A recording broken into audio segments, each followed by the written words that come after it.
Last షాట్లో చెప్పాను కదా, చేతులు కాలాక ఆకులు పట్టుకొని ఏం లాభం అన్నట్టు. షాపింగ్కి వెళ్ళొద్దు అన్నా సరే మా అత్తయ్య లేదు వెళ్ళాలి అని చెప్పి వెళ్ళారనమాట.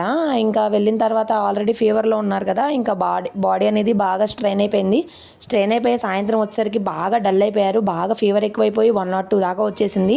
ఫుల్ చలి జ్వరం వచ్చేసి దుప్పటి కప్పుకొని పడుకుని పోయారనమాట. అంత సీరియస్ అయిపోయింది. కాకపోతే ఇంకా తప్పలేదు, వెళ్ళాల్సిన అవసరం ఉంది కాబట్టే వెళ్ళారు, అనవసరంగా అయితే వెళ్ళలేదు. కానీ ఇలాంటప్పుడు మనం కొంచెం స్ట్రెయిన్ అవ్వకుండా జాగ్రత్తగా ఉండడం బెటరు. తర్వాత చాలా రోజులే పట్టింది, స్టిల్ ఇప్పటికి కూడా ఇంకా రికవరీ కాలేదు. అది జరిగి కూడా ఒక 4 to 5 days అయింది. బట్ చూసారు కదా, అస్సలు లేచే ఓపిక లేదు, ఒక్క పని చేసే ఓపిక లేదు. పనులు పక్కన పెడితే తన పని తను చేసుకునే ఓపిక కూడా లేకుండా అయిపోయింది. ఇంకా మా హవి గారి సేవలు మొదలైపోయినాయి. ట్యాబ్లెట్లు ఇస్తాడు, వాటర్ ఇస్తాడు, తాగమంటాడు, ట్యాబ్లెట్ వేసుకోమంటాడు.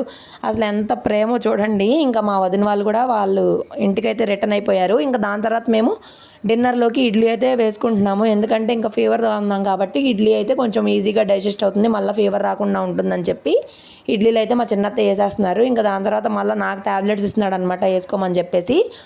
సో అదేనండి, ఎప్పుడైనా కానీ హెల్త్ బాగాలేనప్పుడు మీరు మాత్రం ఇలాంటి పనులు అసలు చేయొద్దు. ఇదే నేను చెప్పాలనుకున్నాను. నచ్చితే మాత్రం ప్లీజ్ లైక్ చేయండి, సబ్స్క్రైబ్ చేసుకోవచ్చు కదా.